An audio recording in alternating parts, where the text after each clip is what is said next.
த Lord. கர்த்தருடைய பரிசுத்த நாமம் இந்த மாலை வேளையிலே மகிமைப்படுவதாக. டெய்லி ஈவினிங் டிவோஷனில் உங்களை யாவரையும் சந்திப்பதில் மிகவும் மகிழ்ச்சி அடைகிறேன். நம்ம நேற்றைய தினத்தில் 5வது கட்டளையை குறித்து பார்த்தோம். ஸோ இன்றைய தினத்தில் அதை தொடர்ந்து நாம் 6வது கட்டளையை குறித்து பார்க்கலாம். நம்முடைய சிந்தையை தியானத்திற்கு நேராக திருப்பலாம். யாத்ராகமம் 20வது அதிகாரம் 13வது வசனத்திலும், உபாகமம் 5வது அதிகாரம் 17வது வசனத்திலும் கொலை செய்யாதிருப்பாயாக அப்படின்னு சொல்லி போட்டிருக்கு. நமக்கு தெரியும் 6வது கட்டளை கொலை செய்யாதிருப்பாயாக, அதாவது யூ ஷல் நாட் மர்டர். நம்ம கொலை செய்யாதிருப்பாயாக அப்படின்னு சொன்னாவே நமக்கு ரொம்ப தெரியும். அதை நமக்கு ரொம்ப கொலைனா இதுதான், கொலை இப்படி தான் பண்ணுவாங்க, இதை பண்ணக்கூடாது அப்படின்னு சொல்கிற அளவுக்கு இது ஒரு புரிஞ்சிக்க முடியாத ஒரு காரியம் கிடையாது. இது நம்ம எல்லாருக்குமே தெரியும். நம்ம வேதத்துலேயுமே நிறைய இடங்கள் ஆதியாகமத்திலேருந்து வெளிப்படுத்தல் வரைக்கும் நம்ம எவ்வளவோ காரியங்கள் இதை குறித்து நம்ம வாசிக்கிறோம்.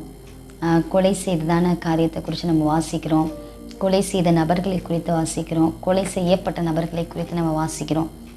அப்படின்னு எவ்வளவோ காரியங்கள் இருக்குது. ஆனால் ஒரு சில வசனங்களை மாத்திரம் நம்ம வாசிக்கலாம். ஆதியாகமம் 4வது அதிகாரம் 8வது வசனத்தில் வாசிக்கிறோம்.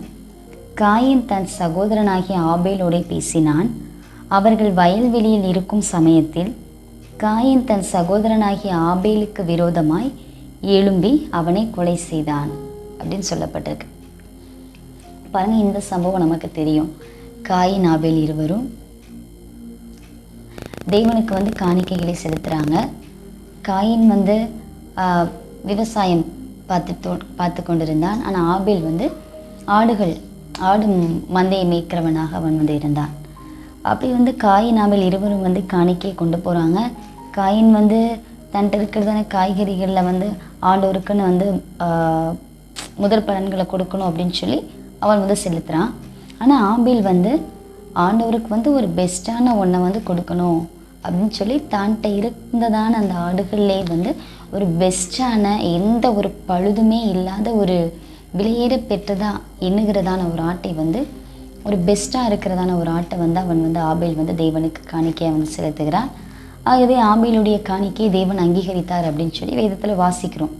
அதனால் காயினுக்கு தன்னுடைய சகோதரனாகிய ஆபேல் மேலே கோபம் வந்துருச்சு. தேவன் அவனுடைய காணிக்கையை மாத்திரம் ஏற்றுக்கொண்டார், என்னுடைய காணிக்கையை ஏற்றுக்கொள்ளலை, அவர் அங்கீகரிக்கலை அப்படின்னு சொல்லி அவனுக்கு ரொம்ப கோபம் வந்துருச்சு. அவன் கோபம் வந்ததுனால அவர்கள் இருவரும் மாலை நேரத்தில் வயல்வெளியில் பேசி கொண்டிருக்கும் பொழுது அவன் தன்னுடைய சகோதரனாகிய ஆபேலையே கொலை செய்து விட்டான் அப்படின்னு நம்ம வாசிக்கிறோம். அப்புறம் யாத்ராகமம் 1வது அதிகாரம் 16வது வசனத்தில் வாசிக்கிறோம்.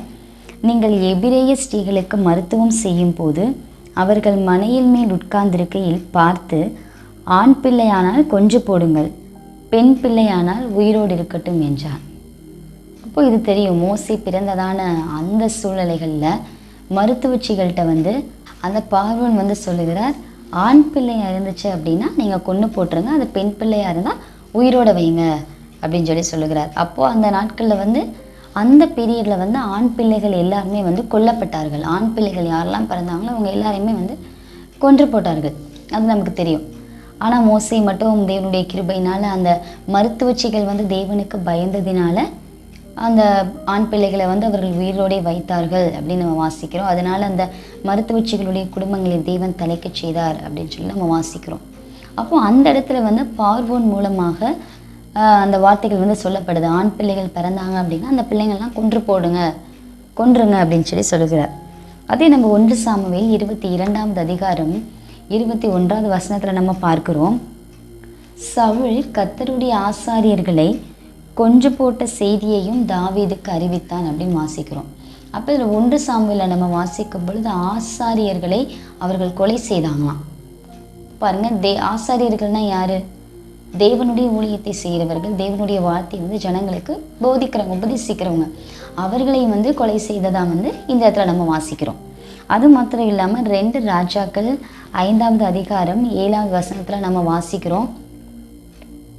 இஸ்ரவேல் ராஜா சொல்லுகிற ஒரு காரியம், ஒரு மனுஷனை குஷ்டரோகத்தினின்று நீக்கிவிட வேண்டும் என்று அவன் என்னிடத்தில் நிருபம் அனுப்புகிறதற்கு கொல்லவும் உயிர்ப்பிக்கவும் நான் தேவனா அப்படின்னு சொல்லி அவர் கேட்கிறார். அப்போ ஒரு மனுஷனை வந்து குஷ்டரோகத்திலிருந்து அவனுடைய வியாதியிலிருந்து அவனை நான் சுகமாக்கணும் அப்படின்னு சொல்லி என்கிட்ட வந்து அவர் நிருபம் எழுதி அனுப்பியிருக்கிறாரே, இப்போ நான் வந்து கடவுளால் தான் கொல்லவும் உயிர்ப்பிக்கவும் முடியும், நான் என்ன கடவுளா அப்படின்னு சொல்லி அவர் கேட்கிறார். இது எந்த இன்சிடெண்ட்னா நமக்கு வந்து தெரியும். சீரிய ராஜா, அவருடைய பேர் வந்து நாகம்மான். அவருக்கு வந்து குஷ்டரோகம் இருக்கும். அப்போது அவங்களுக்கு கீழே வந்து அடிமையாக வந்ததான ஒரு சிறு பெண் வந்து அவங்களுக்கு பணிவிடை செய்து கொண்டிருப்பா. அப்போது அந்த நாகம்மானுடைய மனைவிட்ட வந்து இந்த அடிமை பெண் வந்து பேசுகிறா, இந்த மாதிரி இருக்குது, ஸோ நீங்கள் இஸ்ரவேலில் வந்து ஒரு தீர்க்கதரிசி வந்து இருக்காரு, நீங்கள் அங்கே போனீங்கன்னா அந்த தீர்க்கதரிசிட்ட போய் நீங்கள் ஜெபிக்கும் பொழுது அந்த தீர்க்கதரிசியை போய் சந்திக்கும் பொழுது இந்த மாதிரி நம்ம ராஜாவுக்கு வந்து சுகமாகும், அவர் வந்து சொஸ்தமடைவார் அப்படின்னு சொல்லிலாம் வந்து சொல்கிறாங்க. உடனே இந்த ராஜா என்ன பண்ணுறாங்க, சமாரியாவில் அந்த இஸ்ரவேல் தேசத்துக்கு, அந்த இஸ்ரவேல் நாட்டில் இருக்கிற அந்த ராஜாவுக்கு வந்து ஒரு கடிதம் எழுதுகிறாங்க. இந்த மாதிரி சமாரியாவில் ஒரு தீர்க்கதரிசி இருக்கிறாரு, அவர்கிட்ட வந்து இந்த மாதிரி நீங்கள் அனுப்புங்க, நாங்கள் இந்த மாதிரி ஒரு குஷ்டரோகம் பிடிச்சிருக்கேன், எங்களுக்கு சொஸ்தமாகணும் வைக்கணும் அப்படின்னு சொல்லி வந்து சொல்கிறாரு. அப்போ இதெல்லாம் எழுதியிருக்கிறத பார்த்துட்டு தான் அந்த இஸ்ரவேல் ராஜா வந்து அதை வாசிச்சோம் நம்மளுக்குள்ளாக ஒரு பயம் வந்து வருது. இப்படி நம்மகிட்ட போய் லெட்டர் எழுதி அனுப்பியிருக்காங்களே, நம்மளால் வந்து எப்படி இதை சுகப்படுத்த முடியும், நம்மளால் எப்படி இந்த நோயை வந்து குணப்படுத்த முடியும், இதை நான் குணப்படுத்துறதுக்கும் இதை நான் சரியாக்குறதுக்கும் நான் என்ன கடவுளா அப்படின்னு சொல்லி இவர் வந்து அந்த இடத்துல அவருடைய நிலைமையை வந்து தெரிவிக்கிறார். ஒரு வேதனைப்படுறாரு, ஒரு பயப்படுறார். ஆனால் அதுக்கு பின்பதாக உள்ள காரியங்கள்லாம் வந்து தெரியும். அப்போது அந்த தீர்க்கதரிசி, அங்கே ஒரு தீர்க்கதரிசி இருக்கிறாரு, அவர்கிட்ட போனால் வந்து அற்புதம் நடக்கும் அப்படின்னு சொல்லி அப்போ நாகமான் போய் அவரை வந்து சந்திக்கிறாங்க. கடைசி ஆகும்போது சுகம் பெறதெல்லாம் வந்து நமக்கு தெரியும். அப்போ இந்த இடத்துல வந்து அவர் வந்து சொல்லுகிறார், இஸ்ரவேலுடைய ராஜா, கொல்லுகிறதற்கும் உயிர்ப்பிக்கிறதற்கும் நான் கடவுளா அப்படின்னு சொல்லி இப்போ நான் எதுக்காக இந்த வசனத்தை நான் வாசிக்கிறேன் அப்படின்னா, கொலை செய்தல், கொலை அப்படிங்கிறதுக்கான வேதத்தில் நிறைய ஆதாரங்கள் இருக்குது, நிறைய வசனங்கள் இருக்குது. ஸோ இந்த ஒரு சில வசனங்களை நான் சொல்கிறதுக்காக வந்து நான் இந்த வசனத்தை வந்து நான் மென்ஷன் பண்ணுறேன், வேறு எதுக்காகவும் இல்லை. நம்ம மத்தேயு எழுதின சுவிசேஷம் 2வது அதிகாரம் 13வது வசனத்துலையும் 16வது வசனத்துலையும் நம்ம பார்க்குறோம். 13வது வசனம் வந்து தேவதூதன் வந்து யோசேப்புக்கு வந்து சொப்பனமாகிறாரு. சொப்பனமாகி நீ வந்து இந்த பிள்ளையை கொண்டு போய் நீங்கள் கொண்டுட்டு வந்து வேறு இடத்துக்கு போங்க, இந்த மாதிரி நாசரேத்துக்கு வந்து நீங்கள் போங்க, அங்கே வச்சு இந்த குழந்தைய வந்து வளங்க, ஏன்னா ஏரோது வந்து ஆண் பிள்ளைகளை இந்த பிள்ளைகளை கொலை செய்யும்படியாக தேடுவான், ஆகவே நீங்கள் எழுந்து போங்க அப்படின்னு சொல்லி தேவதூதன் வந்து யோசேப்புடைய சொப்பனத்தில் பேசுகிறத நம்ம பார்க்குறோம். இதே நம்ம 16வது வசனத்தில் நம்ம பார்க்கும் பொழுது ஏரோது வந்து ஏரோதின் மூலமாக அந்த அனுப்பப்பட்டதான, ஏரோதின் மூலமாக இல்லை, அந்த சாஸ்திரிகள் வந்து போய் சாஸ்திரிகள் மேய்ப்பர்கள்லாம் போய் அந்த நட்சத்திரத்தை வழிகாட்டியாக வைத்து போய் இந்த ஆண்டவராக இயேசு கிறிஸ்துவை வந்து தொழுது கொள்ளுவாங்க. ஆனால் அவர்கள் தொழுது கொண்டுட்டு திரும்பி போகும் பொழுது அவங்க தேவதூதன் தேவனுடைய வழி நடத்துதல்னால அவங்க வேறு வழி மாற்றப்பட்டு அவர்கள் அப்படியே போயிடுவாங்க. ஸோ இந்த ஏரோது ராஜா வந்து சாஸ்திரிகளால் தான் வஞ்சிக்கப்பட்டதை அறிந்து அவன் வந்து என்ன பண்ணிட்டான்னா, கிட்டத்தட்ட 2 வருஷம் இடைவெளி, அப்போது 2 வயதுக்குட்பட்டதான எல்லா ஆண் பிள்ளைகளையும் கொலை செய்யும்படியாக அவன் வந்து உத்தரவிடுகிறான். அப்போது அந்த பீரியட்லும் எப்படி மோசேவோட காலகட்டங்களில் வந்து பார்வோன் ஒரு உத்தரவிட்டானோ அதே போல் ஆண்டவருடைய அந்த பீரியட்லேயுமே வந்து 2 வயதுக்குட்பட்டதான எல்லா ஆண் குழந்தைகளையும் கொல்லும்படியாக ஏரோது வந்து கட்டளையிடுகிறான். அப்போ 2 வயதுக்குட்பட்ட எல்லா ஆண் பிள்ளைகளும் அந்த இடத்துல வந்து கொல்லப்பட்டதாக வந்து வேதம் வந்து சொல்லுது. அப்போ இப்படியாக கொலை செய்தல் என்கிறது வந்து ஒரு பாவமான ஒரு காரியம் அப்படின்னு சொல்லி யாருக்குமே தெரியாமல் இருக்காது, எல்லாருக்குமே தெரிந்தது தான். ஆனாலும் சில நபர்கள் வந்து வேதத்திலும் தன்னுடைய சகோதரனை அல்ல தன்னுடைய ஜனங்களை கொலை செய்ய வந்து துணிந்து அவர்களை கொலை செய்கிறதான காரியங்களை தான் நம்ம வந்து பார்த்தோம். இப்படி எவ்வளவோ காரியங்கள் வந்து வேதத்தில் இருக்குது, நிறைய காரியங்கள், நம்ம நிறைய எக்ஸாம்பிள்ஸ் சொல்லிக்கிட்டே போகலாம். ஆனால் சில வசனங்கள் மாத்திரம்தான் நம்ம வந்து வாசிச்சிருக்கோம். அப்போது கொலை செய்தல்ங்கிறது இவ்வளோ ஒரு பாவமான காரியம், அது தேவனுக்கு விரோதமான காரியம், அது தேவனுக்கு பிடித்தம் இல்லாத ஒரு காரியம் அப்படின்னு சொல்லி நம்ம எல்லாருக்குமே வந்து தெரியும். அப்படிலாம் தெரிஞ்சும் வேதத்தில் வந்து என்ன பண்ணியிருக்காங்க, இந்த காரியத்தை செஞ்சுருக்காங்க, கொலை செய்திருக்காங்க. இப்போ இன்றைக்கும் நம்மளுடைய நாட்களில் நம்ம பார்த்தோம் அப்படின்னா நம்ம நியூஸ்லாம் நம்ம பார்த்தோம்னா நமக்கு தெரியும், நம்ம உலகத்தில் நம்மளுடைய தேசத்தில் நம்ம வசிக்கிற பகுதிகளில் எவ்வளோ கொலைகள் நடக்குது அப்படின்னு சொல்லி. நிறைய பேர் வந்து கடத்தப்படுறாங்க, நிறைய பேர் வந்து கடத்தப்பட்டு கொலை செய்யப்படுறாங்க, சில பேர் டைரெக்டாகவே கொலை செய்யப்படுறாங்க. இதெல்லாம் பார்க்கும் பொழுதே நமக்கு ஒரு மிகவும் வேதனையாக வந்து இருக்குது. அப்போ ஆனால் தேவன் கட்டளையில் சொல்லியிருக்கிறார், கொலை செய்யாதிருப்பாயாக அப்படின்னு சொல்லியிருக்கிறார். ஆனால் அந்த கட்டளை வந்து இது கட்டளைன்னு சொல்லி இயேசு கிறிஸ்து வந்து கொடுத்ததான கட்டளை அப்படின்னு சொல்லி அறிஞ்சவங்களும் இருக்காங்க, இது கட்டளை தான் அப்படின்னு சொல்லி அறியாதவங்களும் இருக்க தான் செய்கிறாங்க. ஆனால் எல்லாருக்குமே தெரியும் கொலை செய்கிறது ஒரு பாவம், கொலை செய்கிறது ஒரு தவறு அப்படின்னு சொல்லி எல்லாருக்குமே தெரியும். ஆனாலும் இதை வந்து துணிஞ்சு செய்கிறதான நபர்கள் வந்து நம்மளுடைய நாட்களிலும் நம்முடைய தேசத்திலும் நம்ம வசிக்கிற பகுதியிலும் இருக்க தான் செய்கிறாங்க. ஆனால் அப்படி இருக்கக்கூடாது, அப்படி கொலை செய்யக்கூடாது. ஒரு ஆத்மாவை வந்து அழிப்பதற்கு, ஒரு மனிதனை வந்து கொல்லுவதற்கு, சாகடிப்பதற்கு வந்து நமக்கு எந்த ஒரு அதிகாரமுமே வந்து கிடையாது. அந்த அதிகாரத்தை வந்து தேவன் நம்மளுடைய கரத்தில் கொடுக்கலை.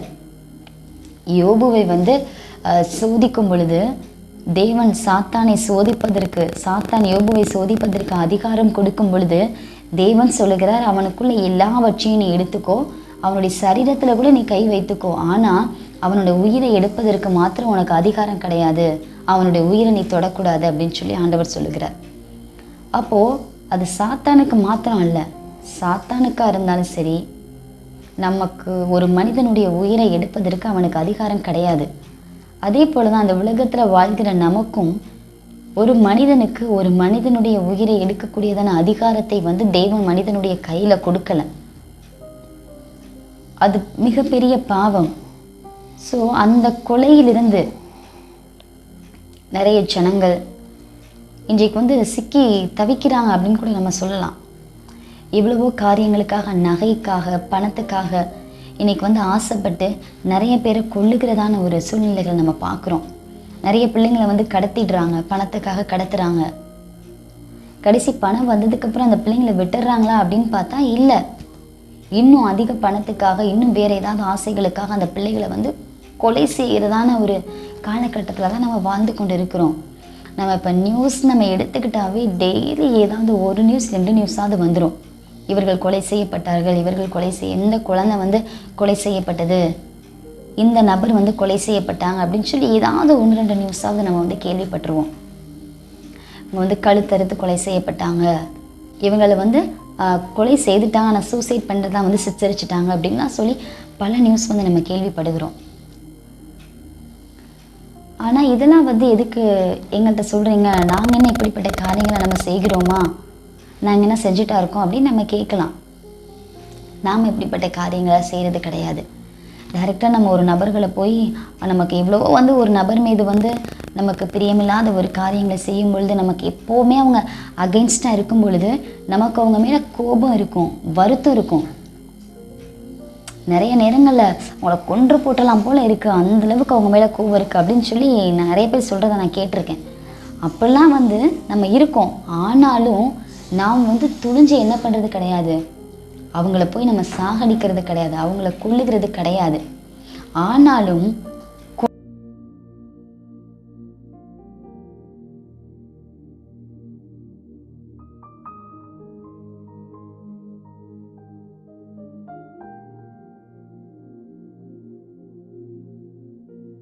மத்தேயு 5ஆம் அதிகாரம் 21, 22 வசனங்களை நம்ம வாசிக்கும் பொழுது 21வது வசனத்தில் வாசிக்கிறோம், கொலை செய்யாதிருப்பாயாக என்றும் கொலை செய்கிறவன் நியாய தீர்ப்புக்கு ஏதுவாக இருப்பான் என்றும் பூர்வத்தாருக்கு உரைக்கப்பட்டதென்று கேள்விப்பட்டிருக்கிறீர்கள் அப்படின்னு சொல்லுது.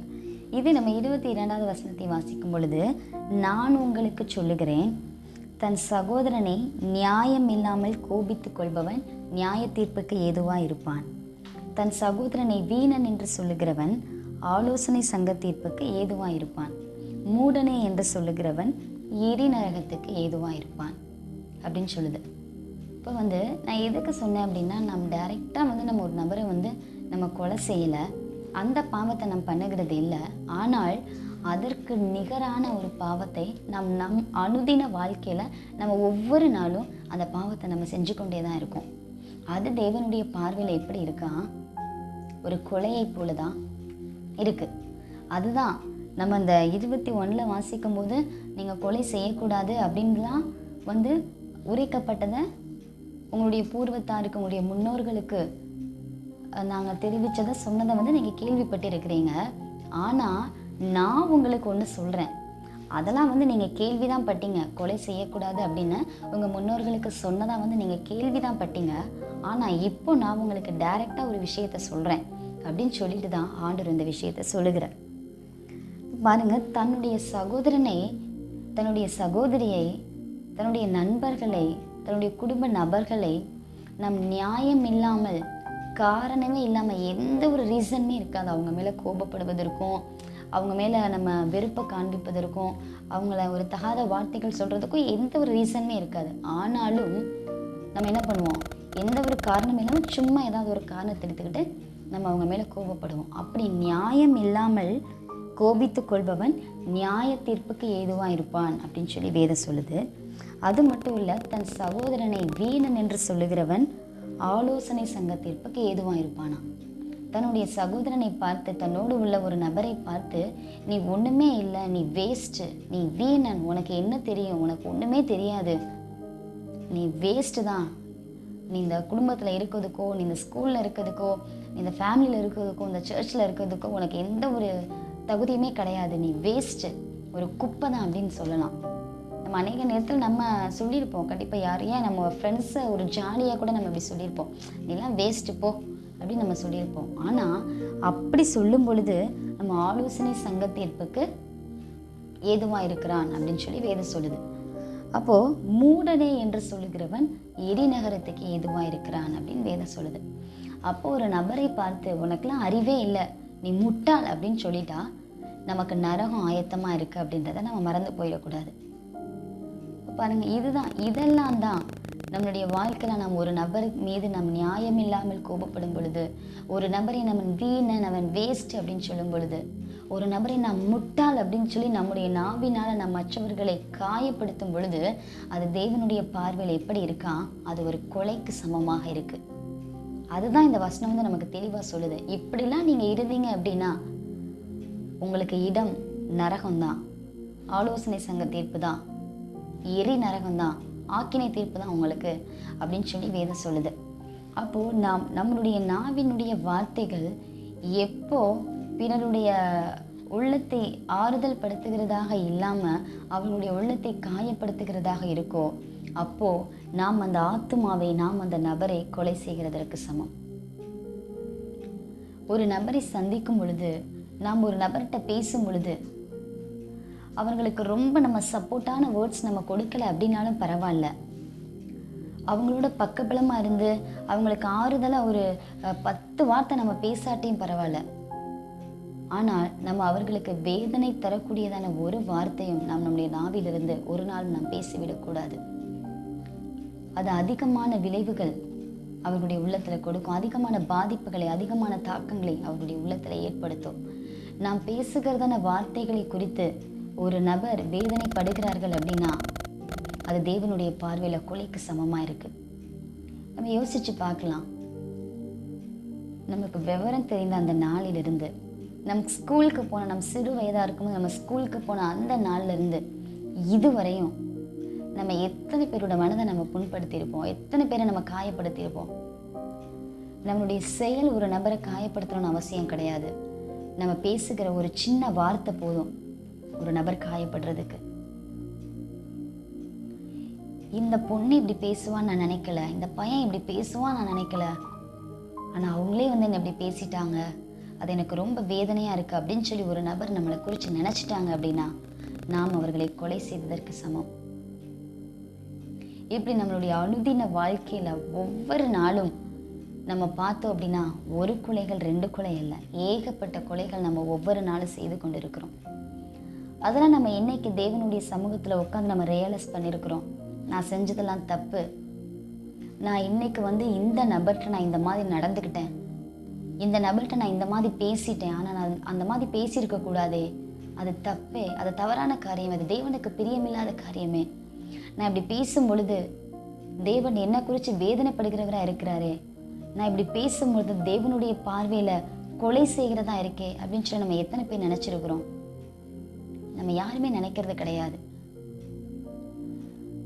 ஒரு நாளைக்கு நம்ம காலையில் எழுந்ததுலேருந்து நைட்டு தூங்க போகிறது வரைக்கும் எவ்வளவோ காரியங்கள் நம்ம செய்கிறோம்.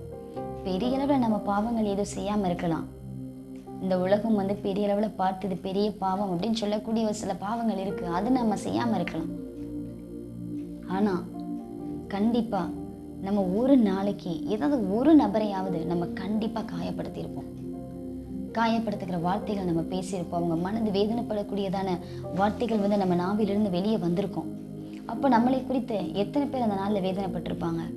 ஏன் ஒரு நபர் நம்மளை குறித்து வேதனைப்பட்டிருப்பாங்க இல்லையா? அந்த ஒரு நபர் நம்மளை குறித்து கண்ணீர் வடித்திருப்பாங்க. அப்போ அந்த நபருடைய கண்ணீருக்கும் அந்த நபருடைய வேதனைக்கும் நாம் ஆளாயிருக்கோம். அப்போது அதுதான் தேவனுடைய சமூகத்தில் ஒரு கொலையாக இருக்குது.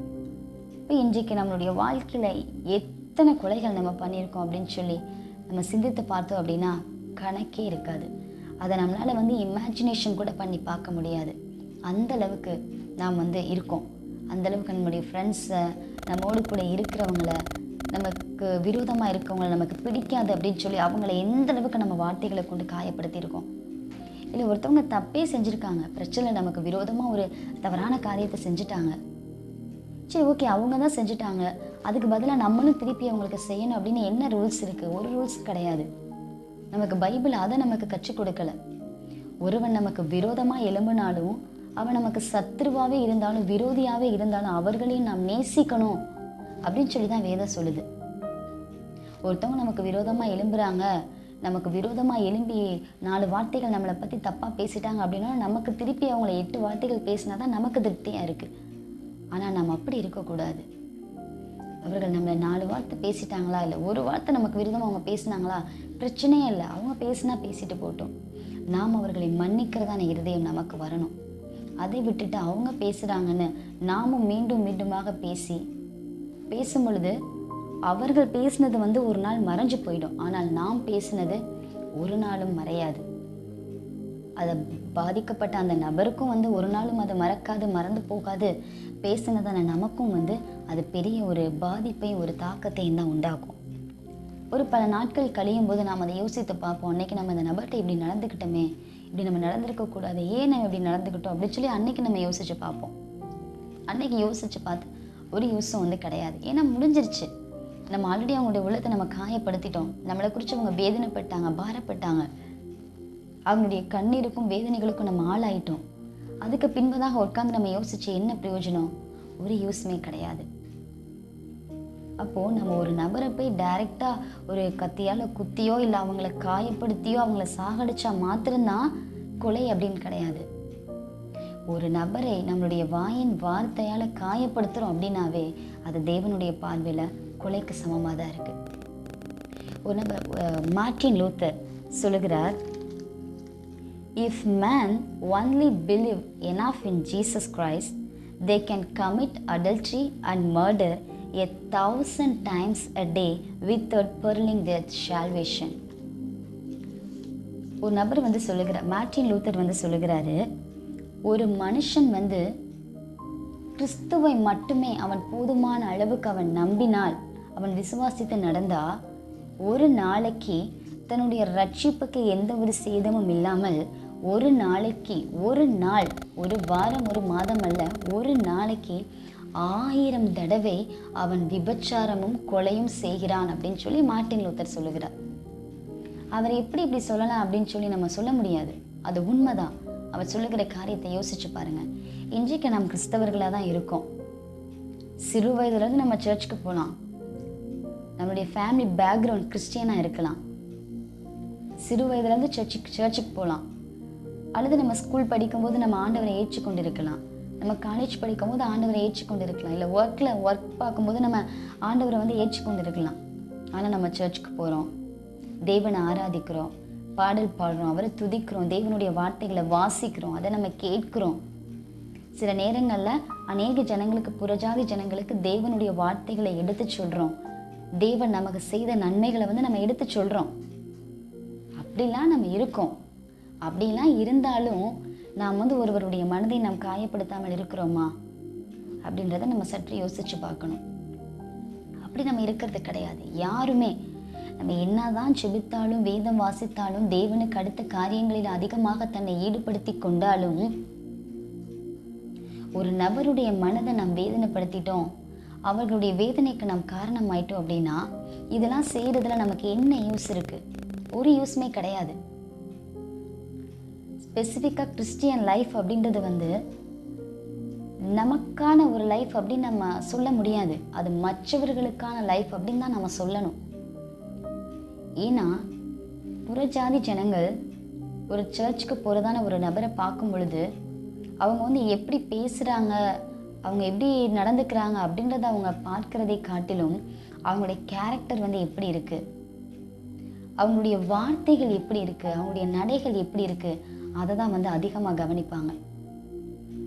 அநேக நேரங்களில் சில பேர்லாம் பார்த்தீங்கன்னா நம்ம பேசுகிற சில வார்த்தைகள் வைத்தே நம்மளுடைய கேரக்டரை வந்து அவங்க ஜட்ஜ் பண்ணிடுவாங்க. இவங்க இப்படி தான் இருப்பாங்க, சும்மா மேலோட்டமாக வாயில் தான் வந்து இவங்க பேசுகிறாங்க, அவங்களுடைய கேரக்டர்லாம் வந்து இப்படி தான் இருக்கும் அப்படின்னு சொல்லி அவங்க டக்குன்னு ஈஸியாக வந்து நம்மளை குறித்து அவங்க அண்டர்ஸ்டாண்ட் பண்ணிக்குவாங்க. அப்போது நம்ம கிறிஸ்டியன்ஸ் அப்படின்னு சொல்லிக்கிறதுல வந்து நம்ம பெருமைப்பட்டுக்கலாம். ஆண்டவர் வந்து நான் ஏற்றுக்கொண்டேன், நான் ரட்சிக்கப்பட்டேன் அப்படின்னு சொல்லி நம்ம பெருமையாக வந்து சொல்லிக்கலாம். ஆனால் நம்மளுடைய லைஃப் அந்த வண்ணமாக இருக்கா? நம்ம ரட்சிக்கப்பட்டது போல நம்முடைய வாழ்க்கை இருக்கா? ஆண்டவராக இயேசு கிறிஸ்துவை உண்மையாக ஏற்றுக்கொண்டவரை பின்பற்றுகிறதான அந்த குணாதிசயம் வந்து என்னுடைய வாழ்க்கையில் இருக்கா அப்படிங்கிறத நாம் ஒவ்வொரு நாளும் நாம் சோதித்து அறிகிறவர்களாக இருக்கணுங்க. இன்றைக்கு பார்த்த இந்த வார்த்தை, கொலை செய்யாதிருப்பாயாக. ஒரு நபரை கொலை செய்வது மாத்திரம் அல்ல, ஒரு நபரை நாம் வார்த்தைகளினால் காயப்படுத்துவதும் கொலை தான் அப்படிங்கிறத நம்ம அறிஞ்சு கொண்டோம். ஸோ இனி வருகிற நாட்களில் அவங்க யாராக இருக்கட்டும், நம்மளுடைய ஃப்ரெண்ட்ஸாக இருக்கட்டும், இல்லை நமக்கு விரோதமாக எழுப்பினவங்களாக இருக்கட்டும், ஒரு நாளும் நம்முடைய வார்த்தைகளை கொண்டு நாம் அவர்களை காயப்படுத்தக்கூடாது. நாம் காயப்படுத்தினோம் அப்படின்னா இது மத்தேயு 5:22 வாசிக்கப்பட்டது தான் நம்மளுடைய வாழ்க்கையில் நடக்கும். நாம் அதை தான் சந்திப்போம். நான் ஆண்டவரே நான் அப்படிலாம் இருந்தேன், இப்படிலாம் இருந்தேன், நல்லா ஜெபிச்சேன், சர்ச்சுக்கு போனேன், இப்படி வார்த்தைகளை சொன்னேன், அது பண்ணேன், இது பண்ணேன், உங்களுக்காக நான் என்னெல்லாம் செஞ்சேன், உபவாசம் எடுத்தேன், என்னெல்லாம் பண்ணேன், நான் காணிக்கைகள் போட்டேன், ஏழைகளுக்கு ஹெல்ப் பண்ணேன், என்னெல்லாம் பண்ணேன் ஆண்டவரே அப்படின்னு சொல்லி அப்போ நம்ம தேவன்கிட்ட சொல்ல முடியாது. ஏன் அப்படின்னா இதெல்லாம் செஞ்சாலும் நீ குலையும் செய்ததுனால நீ இந்த இடத்துக்கு தான் போவேன், நீ போன்னு சொல்லி ஆண்டவர் விட்டுருவாங்க. ஸோ கூடுமான மட்டும் நம்ம எல்லாரையும் நம்ம நேசிக்க பழகுவோம், எல்லாரையும் மன்னிக்க பழகுவோம். நம்ம எவ்வளவோ பாவங்களை வந்து நம்ம செய்துட்டு தேவனுக்கு முன்பதாக போய் நின்றுருக்கோம். ஆனால் தேவன் ஒரு முறை என் கிட்ட வராத, நீ போ, என் முகத்தை பார்க்கறதுக்கு உனக்கு தகுதி இல்லை அப்படின்னு சொல்லி ஆண்டவன் நம்மளை தள்ளி விட்டுருந்தாரு அப்படின்னா நம்மளுடைய நிலைமை இன்னைக்கு என்னவா இருந்திருக்கும்? யோசிச்சு பார்ப்போமா? இவ்வளோ பெரிய பாவங்களை செய்த நம்மையே ஆண்டவர் வந்து அவருடைய வார்த்தைகளினால் நம்மளை அவர் காயப்படுத்தலை. அதற்கு மாறாக அவர் அன்பையும் அவர் இரக்கத்தையும் தான் நமக்கு அள்ளி கொடுத்திருக்கிறார். அவர் மன்னிப்பை தாராளமாக நமக்கு கொடுத்திருக்கிறார். பாவம் அறியாதவர், பழுதற்றவர், அவரே வந்து நமக்காக இவ்வளோ காரியங்களை செய்யும் பொழுது நாமும் பாவம் நிறைந்த அந்த உலகத்துல வாழுகிறோம். நாமும் பாவியான மனுஷர்கள் தான். நாமே பாவம் செய்யும் பொழுது, நாமே மற்ற ஜனங்களை கஷ்டப்படுத்தும் பொழுது, கஷ்டமான வார்த்தைகள், தவறான வார்த்தைகள் பேசும் பொழுது, ஆனால் பிறர் பேசும் பொழுது, பிறர் அதே ஒரு காரியத்தை செய்யும் பொழுது அதை நம்மால் வந்து ஏற்றுக்கொள்ள முடியலை. அதை தான் அப்படி இருக்கக்கூடாது என்று தான் வேதம் நமக்கு தெளிவாக வந்து சொல்லுது. இப்போ நாம் ஒரு முடிவு எடுக்கணும். ஆண்டவரே, இனி என்னுடைய வாயின் வார்த்தைகள் பிறருக்கு ஆறுதல் தராவிட்டாலும் பரவாயில்ல, ஆனால் ஒரு நாளும் என்னுடைய வாயினுடைய வார்த்தைகள் பிறருடைய உள்ளத்தில் வேதனை தரக்கூடியதாகவோ அவங்களுடைய கண்களில் கண்ணீர் வருவதற்கு காரணமாக என்னுடைய வார்த்தைகள் ஒரு நாளும் இருந்து விடக்கூடாது அப்படின்னு சொல்லி ஒவ்வொரு நாளும் நாம் செபிப்போம். நம்ம வேதத்தில் வாசிக்கிறோம், நம்ம சங்கீதத்திலலாம் வாசிக்கும் பொழுது தெரியும், என்னுடைய இருதயத்தின் தியானங்களும் என்னுடைய வாயின் வார்த்தைகளும் உடைய சமூகத்தில் பிரீதியாக இருப்பதாக அப்படின்னு சொல்லி சங்கீதக்காரன் சொல்லுகிறார். அப்போ இது ஒவ்வொரு நாளும் நம்முடைய ஜெபத்தில் இருக்கணும். ஆண்டவரே, என்னுடைய வாயின் வார்த்தைகள் உங்களுடைய சமூகத்தில் பிரீதியாக இருக்கணும். என்னுடைய வார்த்தைகள் ஒரு நாளும் மற்ற ஜனங்களை காயப்படுத்துகிறதா இருக்கக்கூடாது. என்னுடைய வார்த்தை ஒரு நபரை கொல்லுகிறதாக இருக்கக்கூடாது. என்னுடைய வார்த்தை ஒரு நபரை உயிர்ப்பிக்கிறதாக இருக்கணும் அப்படின்னு சொல்லி நம்ம ஒவ்வொரு நாளும் செபிக்கணும். ஒவ்வொரு நாளும் அந்த ஜெபத்தோடு, இப்படிப்பட்ட ஜெபத்தோடு ஒரு நாளை நாம் துவங்கும் பொழுது அந்த நாள் உண்மையாகவே ஆசீர்வாதமாக இருக்கும். இந்த பாவங்களுக்கு, இந்த தவறுக்கு தேவன் நம்மை விலக்கி நம்மை பாதுகாப்பார். இது எல்லாத்துக்கும் இன்னைக்கு சொன்னது நம்ம புரிஞ்சிருக்கோம் அப்படின்னு சொல்லி நான் நினைக்கிறேன். உண்மையாக இதற்கு நாம் அர்ப்பணித்து நம்ம வாழுவோம். கர்த்தர் உண்மையாகவே நமக்கென்று வைத்திருக்கிற அந்த ஆசீர்வாதத்தையும் அந்த நித்திய ஜீவனையும் நம்முடைய வாழ்க்கையில் அவர் நமக்கு தருவார். ஆமென். கர்த்தர் தாமே இந்த வார்த்தைகளின் மூலமாக உங்கள் யாவரையும் ஆசீர்வதிப்பாராக. God bless you. Thank you.